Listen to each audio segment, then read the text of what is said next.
Good evening. My name is Nico House, and you are now listening to Mi Casa es Su Casa with Nico House. And today I have on a very special guest. Arkel, are you there? Can you hear me? Yes. Hi, Nico. How are you? I'm doing pretty fantastic. How are you doing? Hey, I can't complain, actually. I'm okay. I'm glad to hear it. So, you've been in some pretty important stuff. Been very active in the progressive world. More specifically in the People's Independent Party, correct? Yes, it's the Progressive Independent Party. I literally always confuse them too. So if you don't mind, if you can give a little rundown about who you are and what you do in the party. Yeah, absolutely. I'm the founder of, like Nico said, the Progressive Independent Party. A lot of people just call us TIP. We've been around since about last March 2015 when Bernie had one of his first kind of sweeping losses on a Tuesday primary, and I got concerned that this beautiful network of people had been reignited through Bernie Sanders and had connected through social media would be lost if he lost the primary. So the first time I wondered if he was going to lose. And so I wrote this petition asking Bernie to start the Progressive Independent Party with the Green Party and the Progressive Democrats and the Democratic Socialists, so that we could move forward from that point. But I didn't really understand that it would change my life forever. I just kind of took off, and we launched it, and we've been doing it ever since. But we soon realized that the left is very difficult to unite. Whew! You was not wrong about that. It's a little bit like herding, feral cats, just like everybody told me it would be. So we did change our strategy early on. Mm-hmm. We have a coalition-based party strategy, and that's kind of taken me on this route of being a co-founder of Occupy Inauguration and various things, just to build the relationships, to get everyone at the table to discuss this strategy of this revolutionary, people's party that we can all be together in. Justice Party, Socialist Alternatives, Socialists, whomever. Yeah.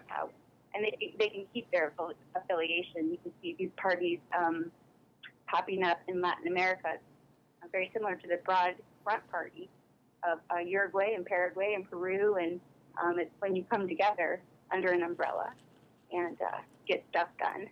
So it's been pretty interesting journey. Well, it sounds like it has been. I mean, I can relate. Kind of sometimes you start something where you have all the good intentions. You're like, I'm just gonna do this, and things will work out, and everything will be all right, and I won't have to rip my hair out in order for this to be successful. And then you kind of you get engulfed in your work, right? And it's what you love to do, and it just kind of takes over. So if you don't mind telling us, what were you doing political wise before this? Well, I think I was probably like a lot of people that, I was in the anti-war movement, protesting against Iraq and Guantanamo Bay, and I, like everyone else, I was, I didn't vote for Obama the first time. I voted for him the second time, but I think like everyone, I just took a deep breath that the Bushes were out of the White House, and I just kind of took a break. I thought, okay, everything's going to be fine now, right? Yeah, literally everybody felt like that. Yeah, we were wrong. We were so wrong. Yeah, we were kind of tricked, but so I took a break from activism and raising my daughter. I'm a single mom, and I moved back to Indiana from Chicago. And when I moved back to Indiana was when Mike Pence was our governor. Oof. And I just found myself having to kind of reignite the activist in me because he was trying to pass, he was fighting marriage equality all the way to the bitter end. Mm-hmm. He, tried to pass a religious reformation, Freedom Reformation Act, RFRA, which was kind of a legal way of discriminating against our brothers and sisters in the LGBTQ community. So all of a sudden I found myself talking more on Facebook, being more public in my views, standing up for others, and one thing led to another. But a lot of my experience with the last 2 years is a lot like everyone else, where my eyes were opened way more than I ever thought. I didn't really know.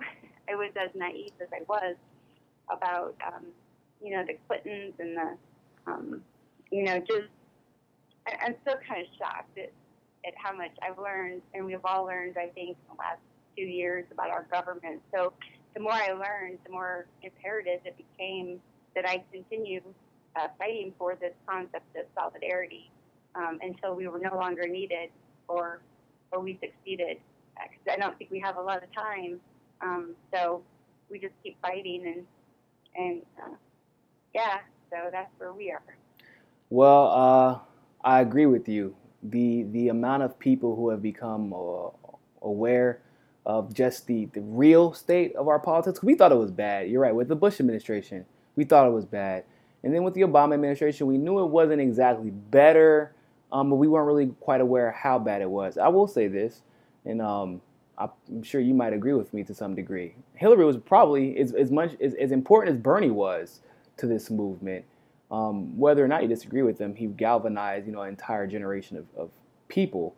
But Hillary was almost as equally as important because once she was put up against really the antithesis of everything she represents, it exposed her in ways that would have never happened unless a person like Bernie Sanders would have ran against her.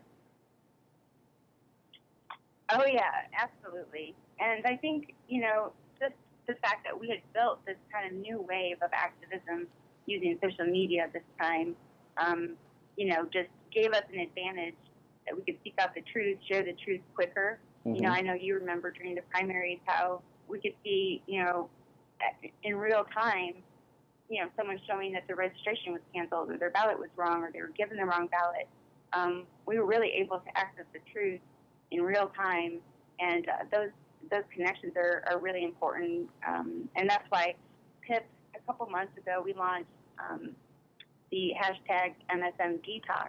Mm-hmm. One of our pillars is that, we can't knock over this corporate duopoly without knocking over the corporate narrative. Absolutely. And so we have an approved list of sources that all of our social media can share, but we don't share any mainstream media ever. It's not allowed because it's just feeding that narrative. So I hope, and we challenge everyone to MSM detox for 60 days and see if you see the. It's a whole different world. It is a whole different world. It is.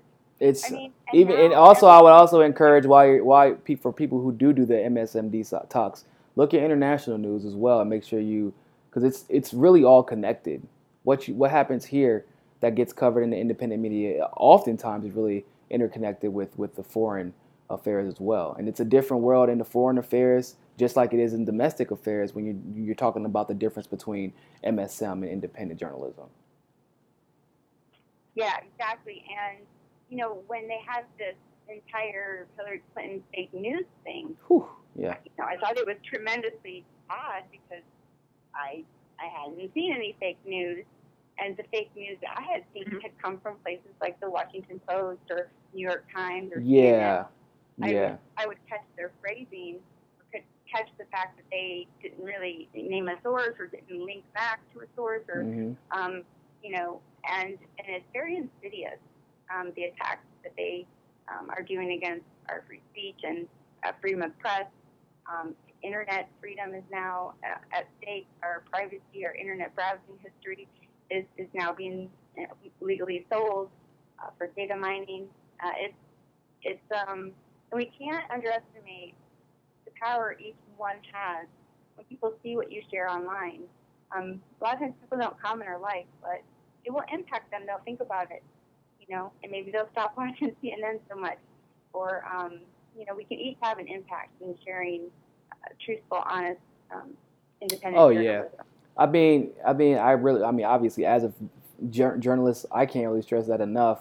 The amount, what was so bizarre to me, I think, was, like you said, the announcement of fake news. And they were like, Facebook has announced that there's just too much fake news going on, so they're going to do something to correct it. And then I'm thinking, wow, this is great because Like you, I'm like, CNN has been lying through their teeth, and Washington Post has been lying through their teeth, and New York Times, et cetera, et cetera.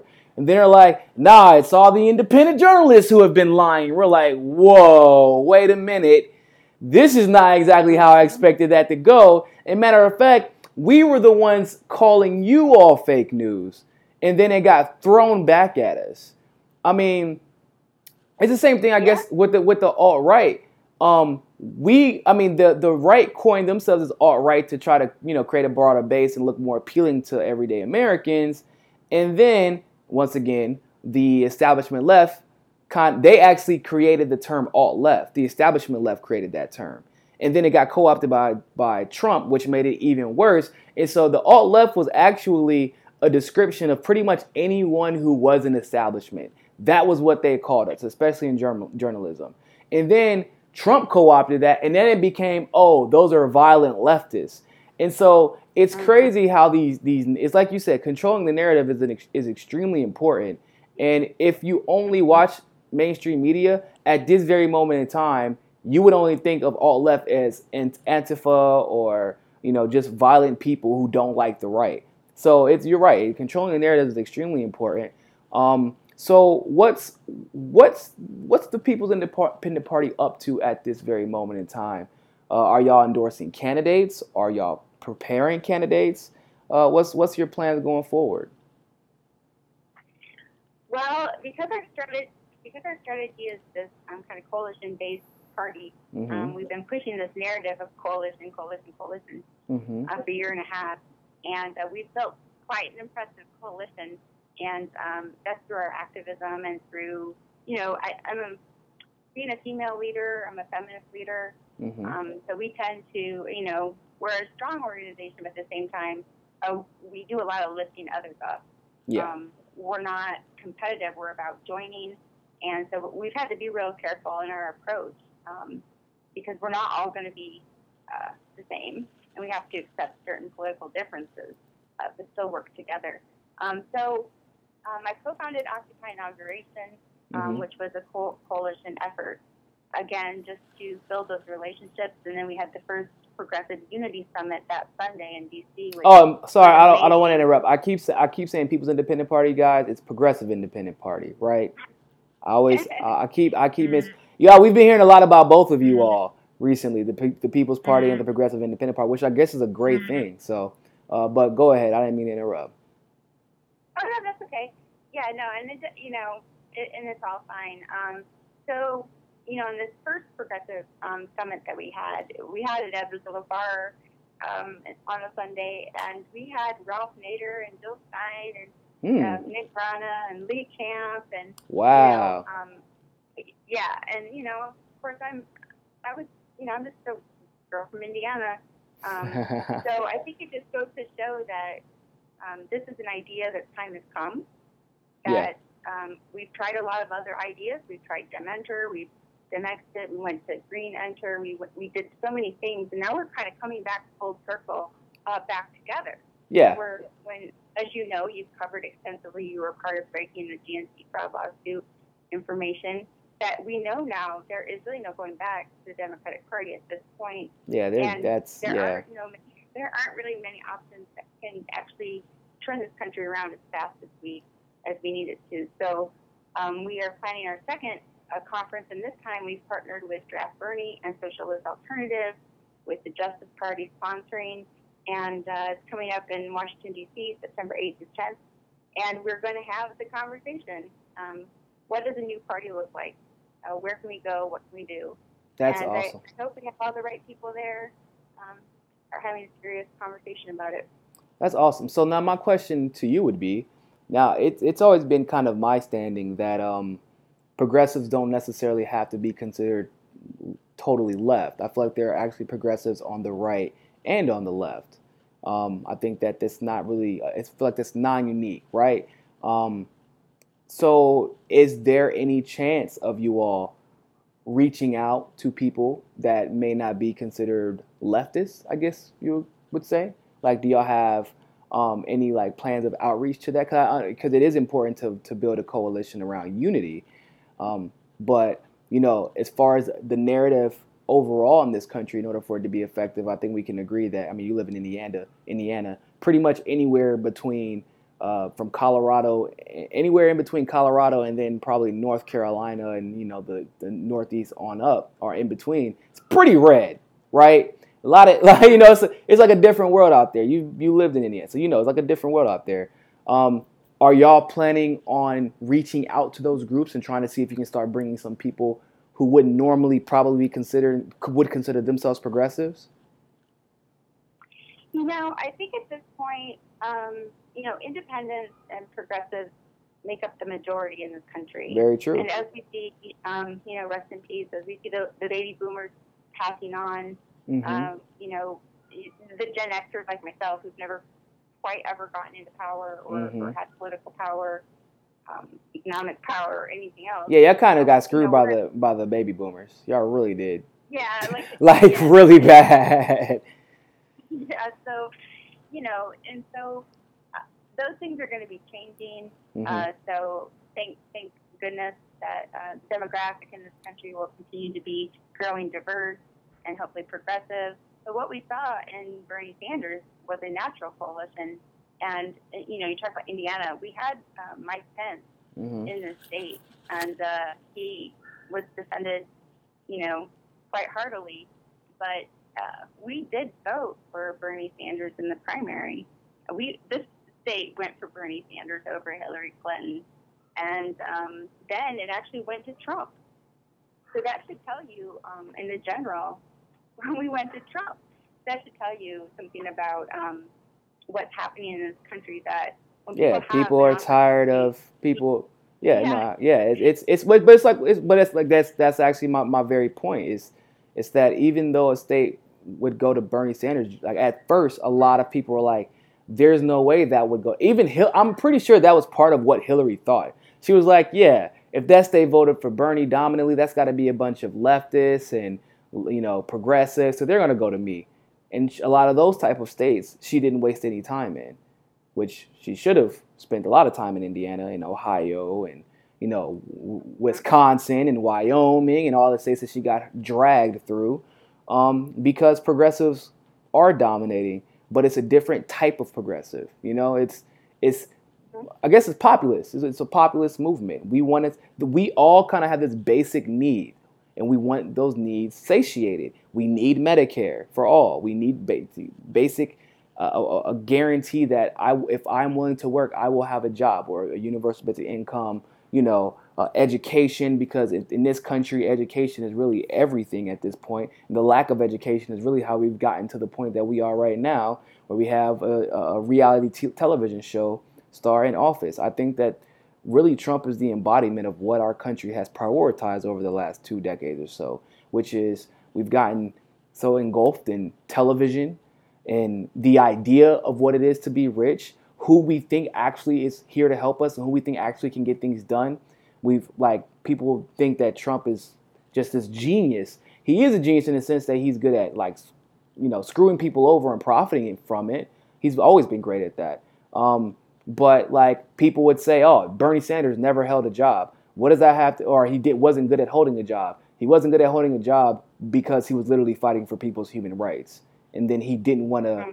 And he didn't want to compromise his morals simply to make ends meet, which is awesome. That's crazy to think about that. He was, the narratives are changing. People are like, well, maybe just because you have money doesn't mean you know how to make money from scratch, and just because you never have money doesn't mean you don't know how to manage it.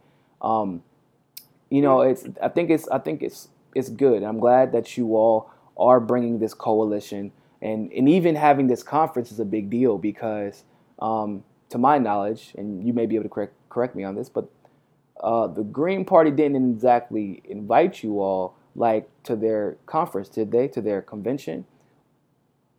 No. And I'm sure that I'm positive. I mean, you can correct me if I'm wrong. Y'all probably reached out to a Green Party representative at some point, correct? Yeah. So y'all reached out to everybody. Pardon me? Y'all reached out to everybody that you would consider progressive. Oh yeah. Bill Stein might actually be coming. Daryl Mook, the co-chair of the National Green Party, will be at the conference. Kevin Bees, Dr. Margaret Flowers, Ayani Indigo. I mean, they reached out to me. I mean, they already had an invite. David Cobb was on, who was Jill Stein's campaign manager. He was on the steering committee for Occupy inauguration. So, we have a really I have a positive relationship with the Green Party. And I try not to publicly say why it is that they can't be the party. I mean, that's not for me to judge. Yeah, I say it publicly all the time, but I understand why. I understand what you mean. I have to be careful. Yeah, of course. You tread softly, I'll tread, all over everybody I got to, if it means bringing the truth. But, but your message, I agree. It needs to be positive. I think it has been positive. Whenever I was at the People's Summit where we first met, people all over were like, "Hey, have you met Arakel? Have you met Arakel? I'm like, who is this Arakel person, and why is it so important that I meet here right now? Because I actually have heard about a bunch of people from your page. A lot of people messaged me before I even got to the People's Summit, and I had honestly no idea who I was looking for, because I don't even think at that point that we had been friends on Facebook yet, which is kind of weird. So you obviously have gotten around. And it's weird. It's funny because when I see you, you look so humble. You look, like you're always hungry to learn and meet new people. Like there's never enough connections you can make if it means going, building the movement. And you don't seem to reject the conversation with anybody that you meet, from what I saw, which is very important when it comes to building a party. But I think really, eventually, the way your party is building, which it looks like, is how many likes do y'all have on Facebook right now? Like, was it 50,000 last time I checked, or 60? Yeah, it's coming around 60,000. Yeah, 60,000 is massive for y'all to have just started, almost a year ago now? A little bit over a year ago? Mm-hmm. 60,000, and this isn't technically an off season. This is an off season for politics, really. If there is one now, but this would be considered an off season for politics, and for you all to be able to continue to grow and progress and hold these conferences and still have people, the Jill Steins of the world and the Tim Blacks of the world and all that good stuff come out. That's so impressive, and the fact that, like you said, you're just a girl from Indiana. That just said, you know what, we need other options. That's huge. Mm-hmm. So yeah, no, it's been really interesting. I hope someday I can write a book, because I've seen some negative things, but we've had lots of things. Social media stolen. We've had I've seen that. Really crazy, I've seen that happen before. Ride, and we should probably all remember that. Moving forward, if you look at the Black Panther Party, Martin Luther King, Malcolm X, any power that is given to a people's movement or an uprising of the people is going to have a lot of throwback, pushback. They annihilated the Black Panthers. They were infiltrated. They had more infiltrators in the party than they had Panthers at many points. The FBI infiltrated them heavily. Yeah, so it's important that I say that, I like to be referred to as more like an ambassador for this idea, because it's like the movement for Black Lives. We've all learned that we cannot succeed unless we are decentralized. Very true. We can't, if we have one leader, whether it's Bernie Sanders or anyone else, we can fail. We need to be decentralized with many leaders, and man, I like that. I really like that the way you phrase that. You're an ambassador, and that's because you're right. The left can coalesce behind an ambassador. They're not that good at they're not that good at coalescing themselves. Like, they have way too many factions in the left, as I'm sure you've come to figure out really fast. I found that out when I was in charge of just a school club at the time, and then a state organization for Bernie Sanders. Everybody feels like their needs are the most important in the left, right? Because we just have such diverse backgrounds. We have different things that have afflicted us in our lives that has brought us to the progressive left. But when they have an ambassador, such as yourself, such as a Bernie Sanders or a Jill Stein or a John Baraka, or et cetera, and they feel like you're putting the power in their hands, they are much more likely to coalesce behind you when you give them the keys, or at least make them feel like they have the keys. But as a different discussion. But no, and I think, that's a really important part of I'm an accidental leader, I guess I call myself. But what we build, we give it away, and we share. And for instance, Progressive Army, which is predominantly progressives of color, have full access to our main tip page, so they can uplift their voices and share their live streams. And none of us will win this revolution unless people of color are liberated. I mean, there's so many things that have to come first, and we need to be really careful to ensure spaces for folks to win their liberation and lifting up voices. I mean, it's a complicated process. It is. But, it is.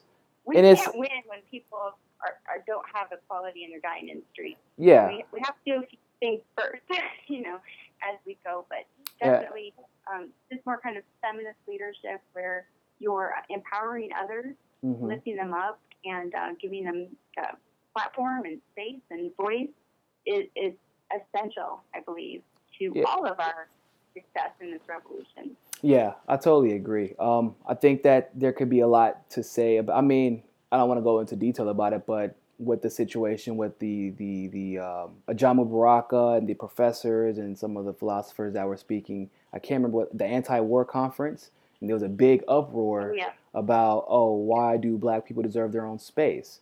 And there's been a history of black people kind of being silenced in the left. Or I wouldn't even, sometimes it's not even silence as much as patronized in the left, which is just as bad in some cases.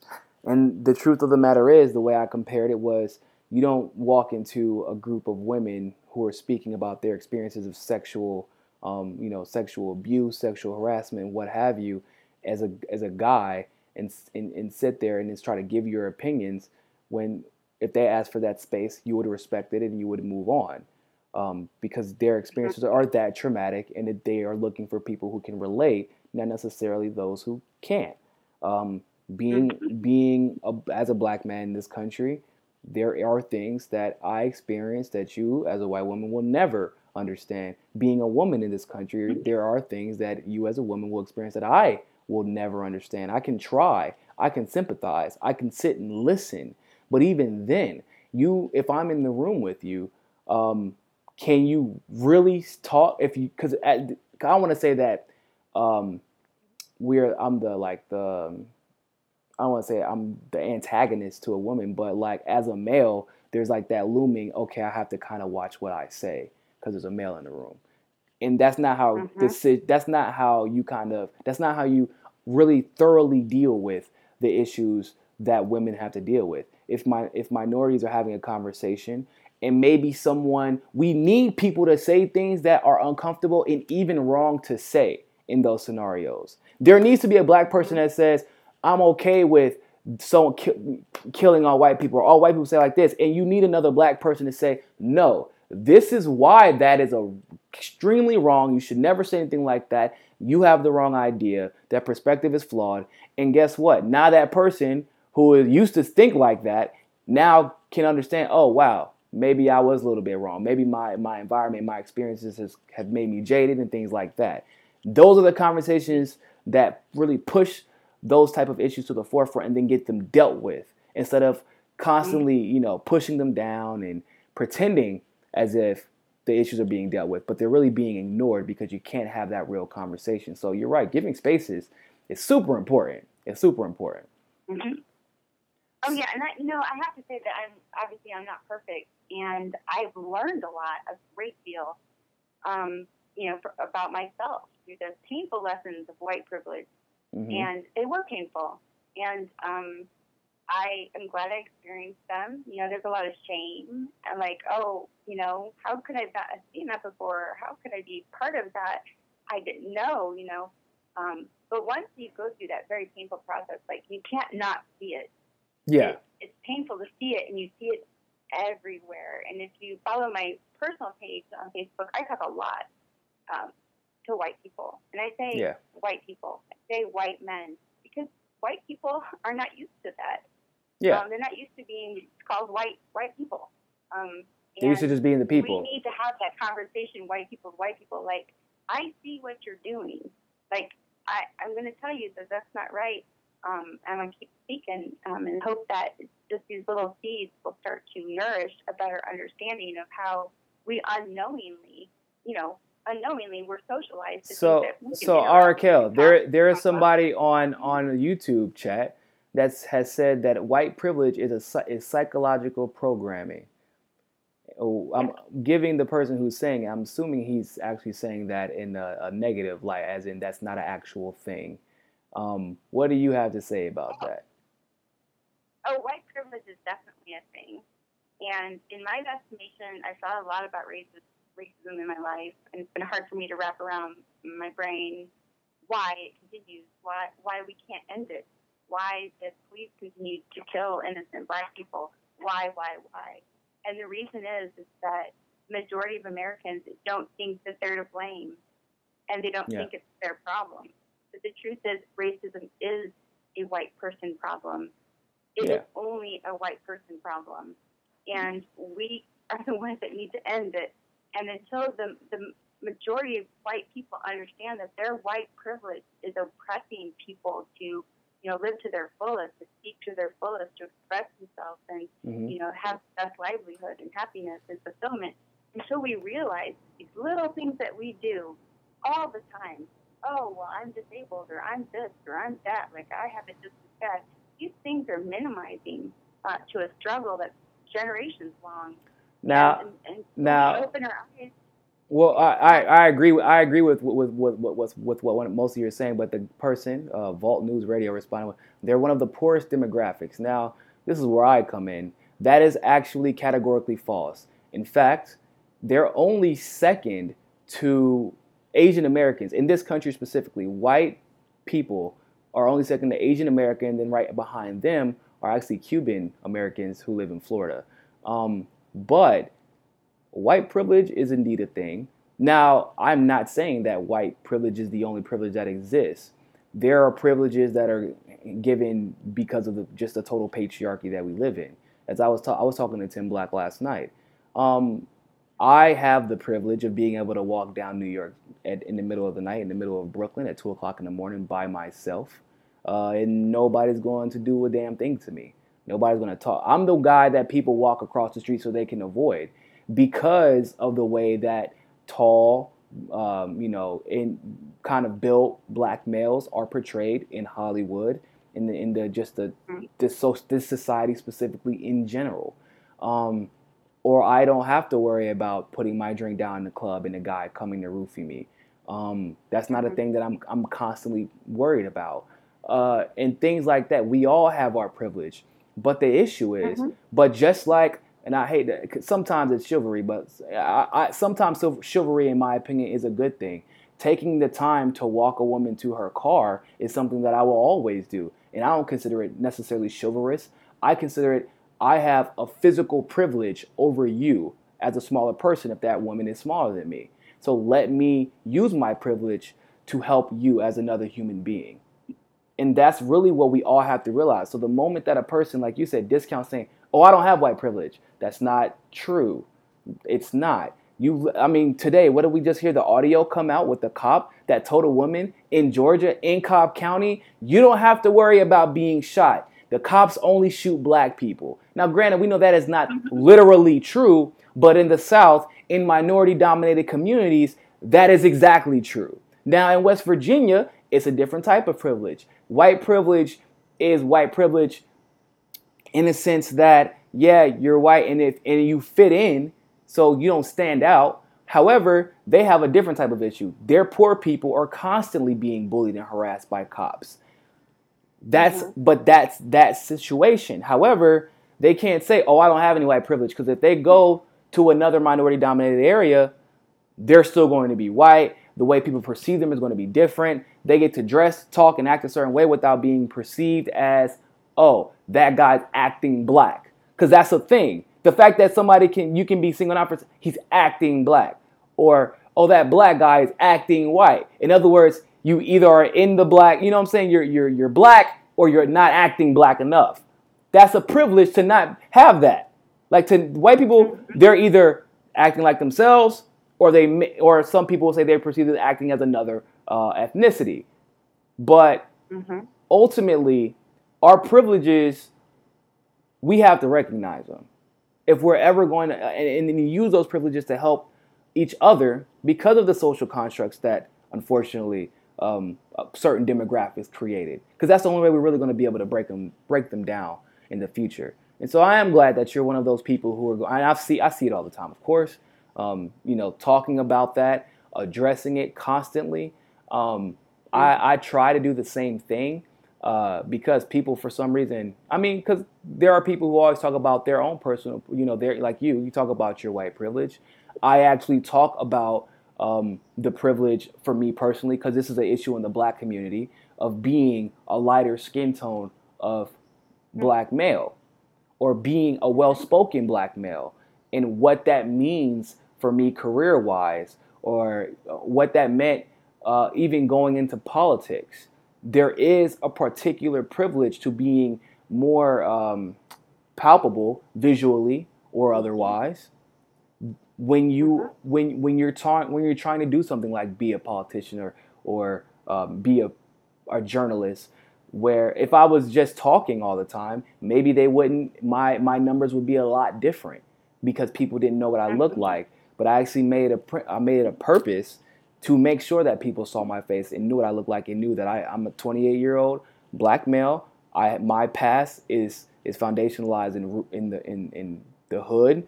I was raised by hip hop. I was raised by a single mother. This is who I am. Accept that. This is what molded me. And I'm sure you're the same way. But at the same time, then you have to step back and say, okay, now how do I benefit from this? That in a way that I can help you.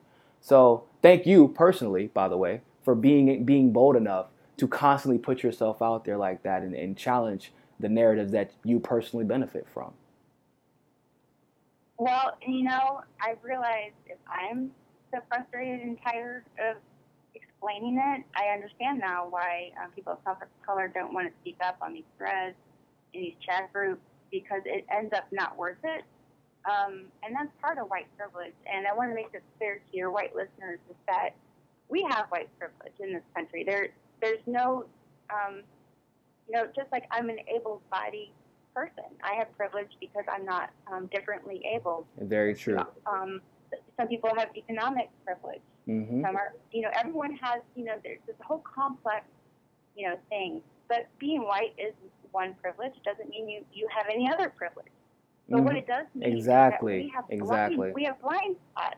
That's it. We have blind spots. We don't understand the black experience in this country, that it's a different country to black people, to brown people.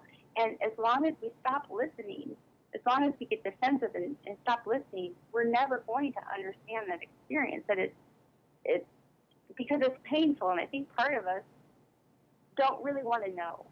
Oh, yeah, definitely. It's painful that this is happening in our country, and it's hard to want. It is easier to be comfortable and in denial.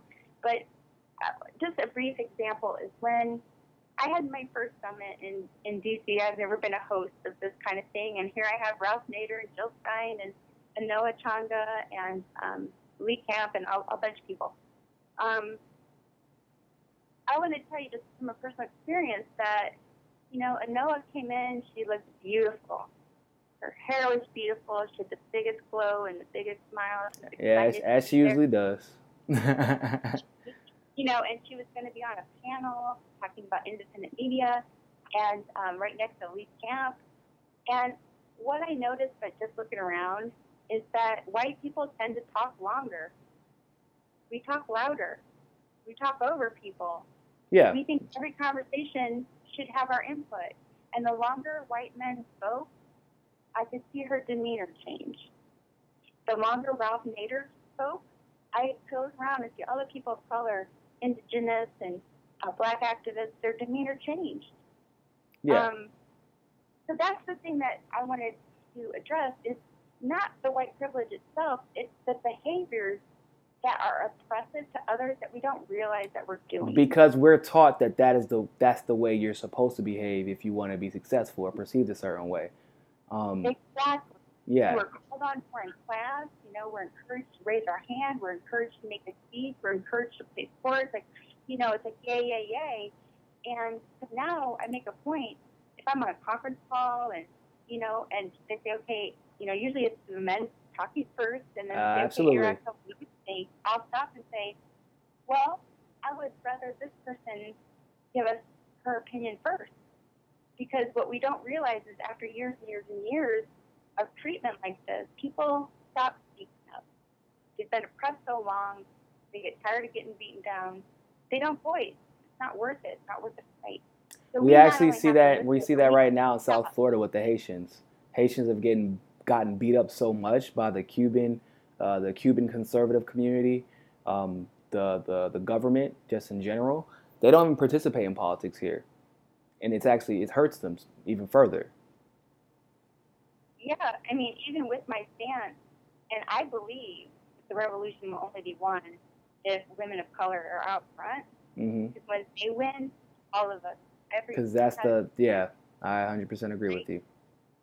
But even that I hold that position dear to my heart, I have a really hard time recruiting people of color for leadership in tips because Somebody, you're gonna laugh at this. Somebody legitimately thinks that like that the idea of privilege is propaganda. They've clearly never been jumped by. I was, by the way, jumped by 6 cops in Greenville, South Carolina or North Carolina, for trying to split up someone else's fight, for trying to keep the peace. I was jumped by 6 cops, and the cop actually jammed my face into the ground, called me scum, and then hit my face with the baton and broke my tooth. And that was my first instance with police officers. That was just the first one. This was mm-hmm. I was pulled over. Uh, I was pulled over in Georgia, and they actually did not have a reason to pull me over. And then when I said, "Let me see your radar." He said, "I don't have to show you that." I said, "Okay, well, let me see your badge number." He pulled out his gun on me immediately. Immediately. I was then in Miami, walking down the street by myself in South Beach during spring break, by myself. He walks up to me, asks me what I'm doing in Miami or what I'm doing in South Beach. I'm in spring break, so I thought the answer would be obvious. But he's like, "No, what are you doing here? Let me see your ID." And I gave him my military ID. He said, "No, this isn't going to work. I need your state ID." I said, "I don't have my state ID on me right now. What does it matter? What are you stopping me for? Don't worry about that. Give me your ID." So then I didn't have it. I told him about my where the ID where my license was, because my license is in North Carolina, but my state ID was in New York.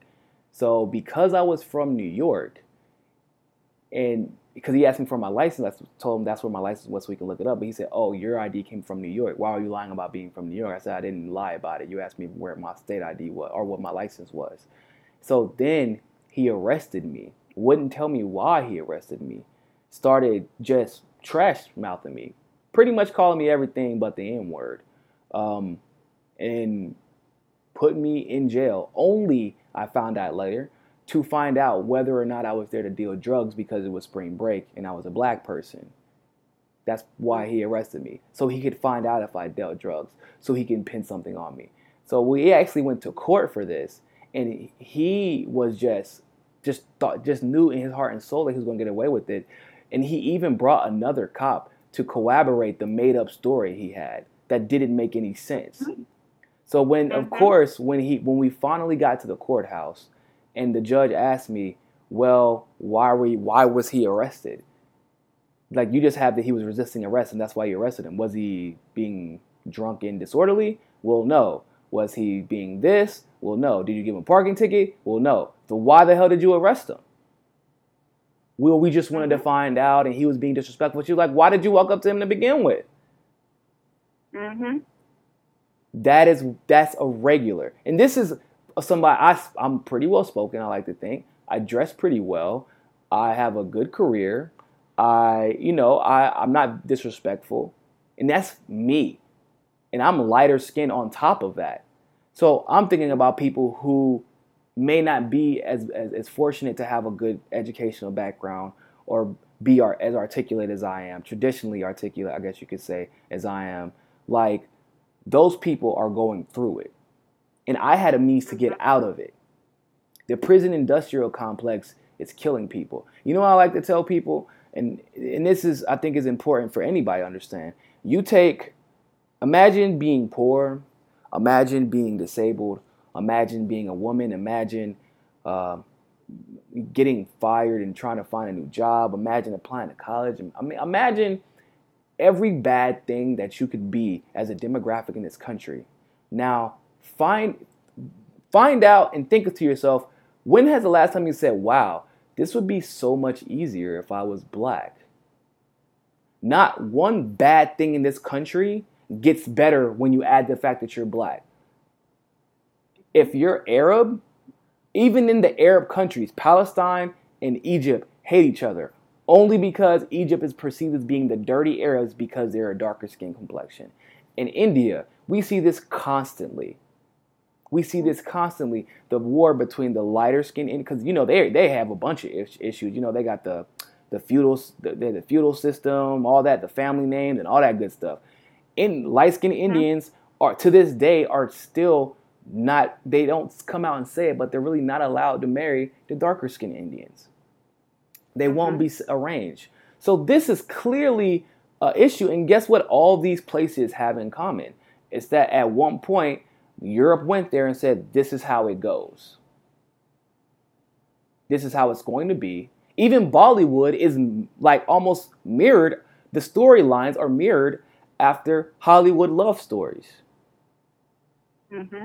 And so when you really consider the fact that it's frustrating to me because there are so many people like this guy who says, "Oh, this is a psyop." Yeah, it is a psychological operation, except for it's not us who is having the psychological operation, succeed. It's those who actually think that there's no such thing as racism. Like, oh, racism is dying. Literally 50 years ago, my mom, who was only 48 years old, couldn't drink at the same water fountain as people as white people. People think that because the civil rights amendments passed, that all of a sudden racism just disappears. That's not like literally after slavery was over, Jim Crow came. And then after Jim Crow was finally over, like racism didn't just disappear, like it just took other forms. They said, well, it's not true. The government isn't systematically racist or institutionally racist when now we know that Nixon literally created the drug war to try to get rid of black people. Right? So what exactly is there to debate about at that point?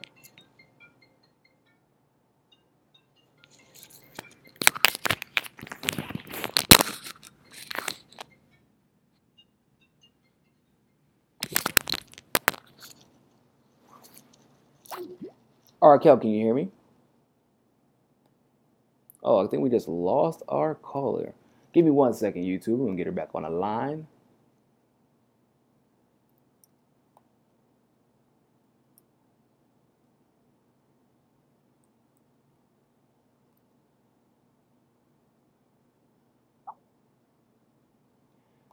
I'm not sure what happened. Our producer lost his connection. So, but thanks. I want to thank Kel for coming on. For those of you who are watching right now, I am actually going to be back very shortly in about 10 to 12 minutes. I'm going to take a little breather. We're going to get some water to wet this whistle of mine, and then we're going to get on to some news. So don't go anywhere. Thank you all so much for watching Mi Casa Su Casa on American Freedom Radio. Now we're about to go to Mi Casa Su Casa on, YouTube, I guess. But thank you all so much once again. I'll be back. And always remember, find your balance. Peace.